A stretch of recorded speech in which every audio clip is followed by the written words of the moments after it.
Hi everyone, welcome to my third Q&A now. This is the third one in the series, I suppose, if it's going to be a series. I really like doing these videos actually, so if you've got any questions for me that haven't been answered before, put them in the comment section and I will do them in my next video, as always. So I'm going to try and get through these as fast as possible because I've got a lot this time, and depending on how many I get next time I might have to start not answering all of them. Okay, Jessie Lynn says, how many times have you dyed your hair? Far too many to count. Like I couldn't tell you like how many. I've been dyeing my hair since I was 11 and I'm 25. Why parakeets or budgies over another animal? I just wanted birds in general. I was actually going to go get a cockatiel at first, but then I came across the listing for the breeder who had Bumble and her budgies, and that's how I got budgie. How old are Bumble and Pixel? Bumble was born on the 1st of January 2014 and Pixel was born on the 28th of March 2015, so they're kind of about a year and 3 months apart. What program did you use before Photoshop? I didn't. Photoshop was my first digital program. How did I discover Copics? From Bailey, I think, on YouTube. I thought it would have been someone on DeviantArt who already had them. Who is your favourite non-gem from Steven Universe? Connie, definitely Connie. Nikki the Imaginative... Nikki says, 1, your hair is awesome. Thank you very much. 2, how do you stay awesome? Get a wall like this. Number 3, do you like drawing traditionally or digitally more? Digitally, definitely. Number 4, get good. Okay. Doc's assistant said, how do you get your hair colour without damaging from dark to pastel pink? Technically it's not really not damaging. I use hair bleach. My aunt is a trained hair dresser and she is like really like high-end like hairdresser. She's got some serious skill. She uses professional bleach from a salon wholesale trader. So if you want to go from dark to pastel colours, then you will need to go to a salon, definitely, because I don't recommend any sort of like bleaches that you can get off the shelf. It's less damaging. And then also I use salon based shampoos and conditioners, not salon based, like salon ones that you can only buy in a salon or from a trade salon place, so professional products. That helps the damage keep very minimum. The Fluff Ball says, if you could give any advice to an artist trying to find their own style, what advice would you give? Just keep drawing, literally, just go through art that you like. I keep a folder of styles that I like and then I flick through them if I'm having like a art block day. And just like even try someone else's style out if it feels comfortable, but don't copy. Just practice, just draw loads, take a sketchbook with you, draw what feels comfortable and natural to you. Okay, Dennis says, who got you into Steven Universe? You spread it like a virus. First Dave and Ryan, then me, Sarah, and the list goes on. I have actually got a lot of people into Steven Universe. I'm not even sorry. But the person who, like, I don't think there's only one person who got me into it. I saw a few people sharing some of the episodes from Steven Bond 2 and I just sat and watched them. But the person who sort of inspired me to watch more and get more into it was Steven. And you know him as Stevray Bro on the internet. If you don't know him, then go to know him. go watch his videos. Jonathan Barrel of Randomness Wilson, that's an awesome name, says, what character would you most like to cosplay as and why? There's a lot of characters I'd really like to cosplay. I'm really looking forward to doing my Rainbow Quartz cosplay, and I would like to cosplay Sheik out of Legend of Zelda as well. That would be one that I would really like to, as well as Jill Valentine. And who else would I like to cosplay? Tifa as well from Final Fantasy VII. She's a cosplay that I really want to do. But later this year I'm cosplaying Rainbow Quartz and Chloe from Life is Strange, so they'll be fun. I'll be at Birmingham Expo. I'm not going to have a table, I'm just going to be walking around in cosplay. Nikki Salvatore, I don't know how to pronounce names, I'm so sorry. What would you recommend doing to try and get used to a brush pen? I'm actually in the process of editing a video about that, so that should be up soon. Pixelbug says, I don't know if this has been asked before, but for your next Q&A, which artists, animators, creative people were your inspirations when you were starting out, and who are your inspirations now? My biggest inspirations have been, oh, this is hard. My two favourite artists of all time are Mark Brunet, also known as Blue Flay or Cube Brush online, and Lois Van Baal, or Loish, I think that's how you pronounce it, I don't know. And they've been my biggest inspirations for digital art across all of time. In terms of what's inspired, I was inspired a lot by Disney and Japanese animation when I was younger, and I would say Studio Ghibli, or Ghibli, Legend of Korra and things like that are what inspires me now. Steven Universe as well, apparently. Leaf Jink says, what's your original hair colour? You can kind of see it coming through, but it doesn't look like it, like, it's a dark blonde, basically. It's not nice. It's kind of like, it's lighter than my eyebrows though, so that's the best I can. I haven't seen my original hair since I was about 13, so. Kamiko Nagasar says, may I hug you? Sure. Kate Chased says, do you like to draw traditionally or digitally more? Definitely digitally. I think I answered this one earlier. Digitally. Zumi says, I have a question in regards to selling prints. For a beginner with very little experience in both areas, what would be the best recommendation for pricing prints and choosing the best sizes? Also, what's the best stock number for prints you should take to conventions? I am actually working on a whole series of convention videos. I know a lot of people have asked me for that.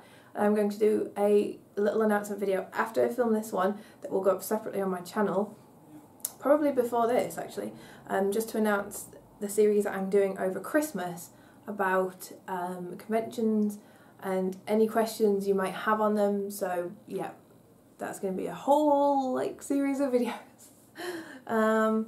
Where do you see yourself in 5 years' time with personal and business life? Do you think it will be the same or very different? I think it'll be very different because life changes every day. Just things change, things happen. Gosh knows where I'll be in 5 years.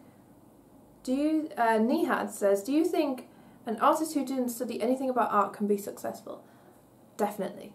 I am a strong believer in not necessarily going to get art training at a school or a university, because I feel like the time spent on a degree can be better spent developing your art. And also a lot of art degrees and courses are graded on opinion, and that's not cool. So if your tutors don't like your artwork, it can go against you. Whereas I feel like I should have done an academic course. I wanted to study a language, and then I could have still developed my art without any sort of, direct tuition. Sarah says, your Copics and Cintiq were on a long holiday together. What do you use to art until they get back? I just use brush pens.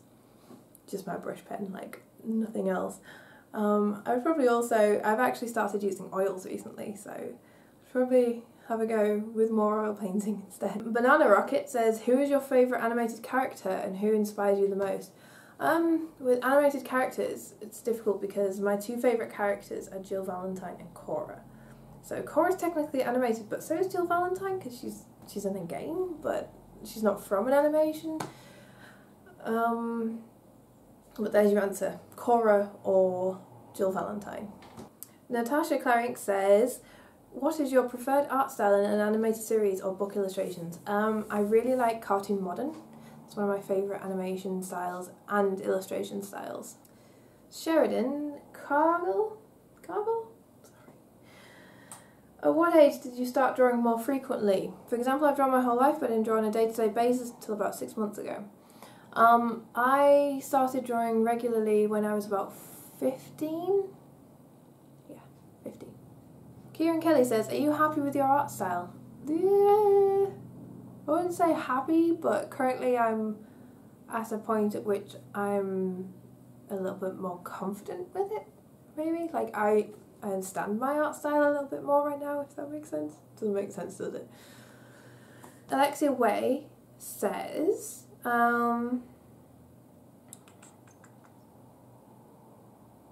Sometimes I search for tutorials or artists who make videos explaining on how to do things, but in certain videos they say you should only draw not for the love of it, but for work. And give the advice of that you should stop drawing it if you're not thinking about work or selling it. What do you think about that? I think you should draw for whatever reason you want to draw. If you enjoy drawing, just do it.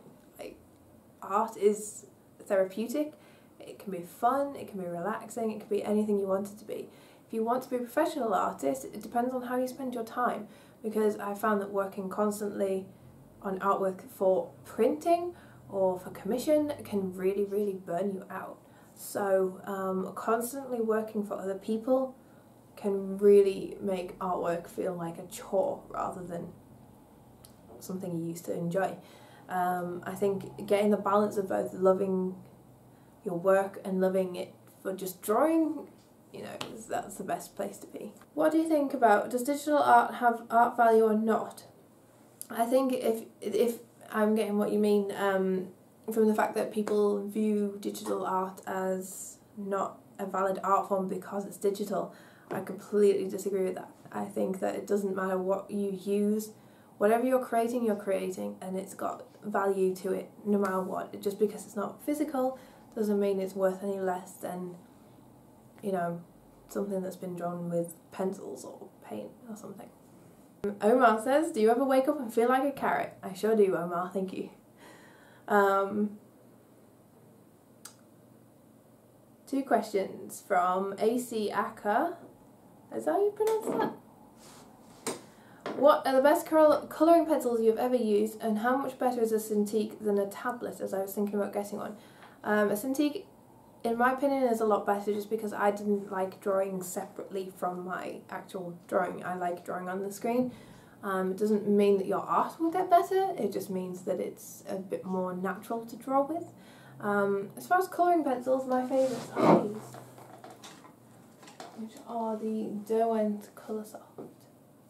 And they're super soft leads. They're not like super high end, I think they're kind of above student level maybe, but not like super professional like polychromos type. They're really nice, I really like them. Kind of just, I don't use them very often, so I don't need to spend a lot of money on pencil crayons. Emma Houston says, do you know why they call it The Legend of Zelda? It should be The Legend of Link. Don't you think it should be that way? I don't know, because I think it was about, I don't know, like the story of the first one. Like you had to find the princess, right? And she was a legend or something. I don't know, I've never really completed the first Zelda. But I don't know, I kind of like the name Legend of Zelda because it's always like Link is kind of, I don't know, I like it being Legend of Zelda. I can't really explain why. Sabina Gray says, who's your least favourite gem or gem fusion and why? And have you seen the extended intro? I have seen the extended intro. I love it. It's so cute. My least favourite gem is actually probably, like, I don't hate them, but I don't really have a particular fondness for Lapis. She's just not my favourite. I'm just completely indifferent towards her. I like her design, I kind of like her personality, but if I was to list like my favourites out of all the ones we've seen, it's Lapis, unfortunately. But I really like Malachite. Kieran Kelly says, what got you into liking Japanese stuff? I've had a, not an obsession, but I've always been super interested in Asian history and Asian things since I was really young. Like, China, I was really into like Chinese things when I was younger, and Japan kind of evolved from that. But I kind of got into Japanese things when I got into Pokemon, when I realised it was a Japanese, like it was originally from Japan. That's what got me into Japan a lot more.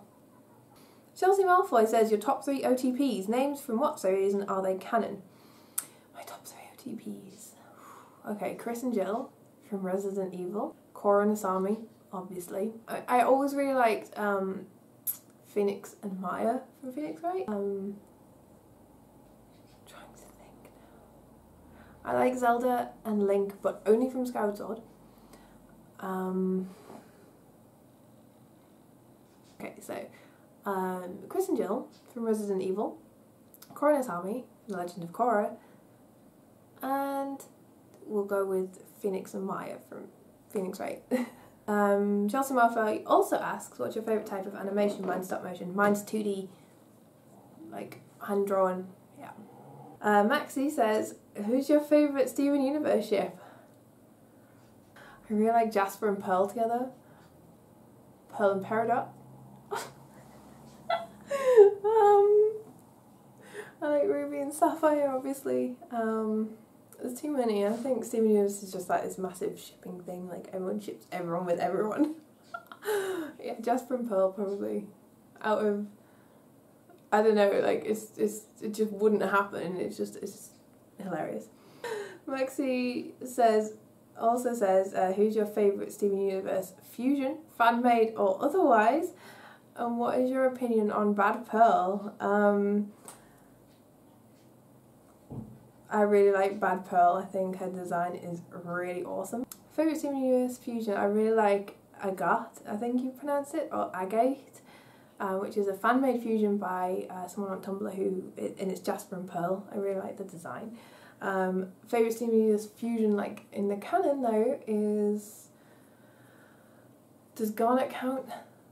If it's not Garnet, then it's Opal.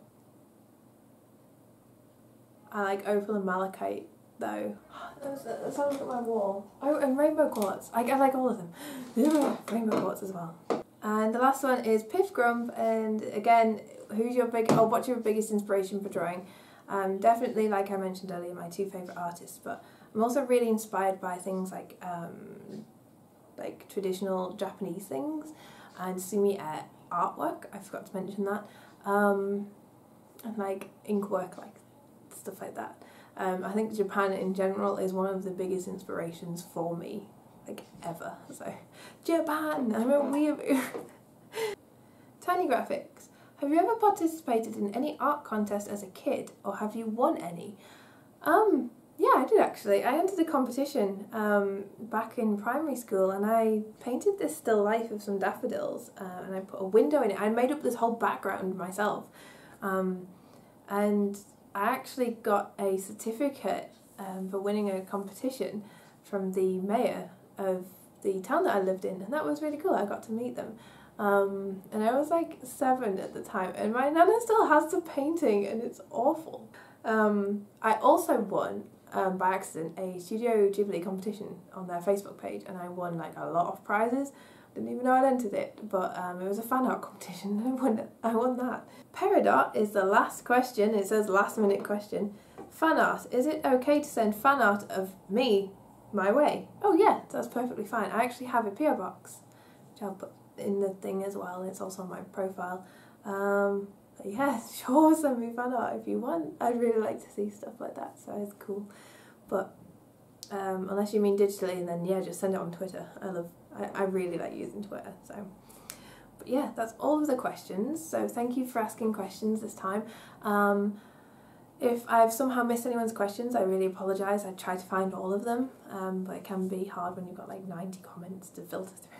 And if you've got questions for my next video, put them in the comment section and I will answer them whenever I next get a chance to film this. So thank you for watching, guys. I'll see you next time.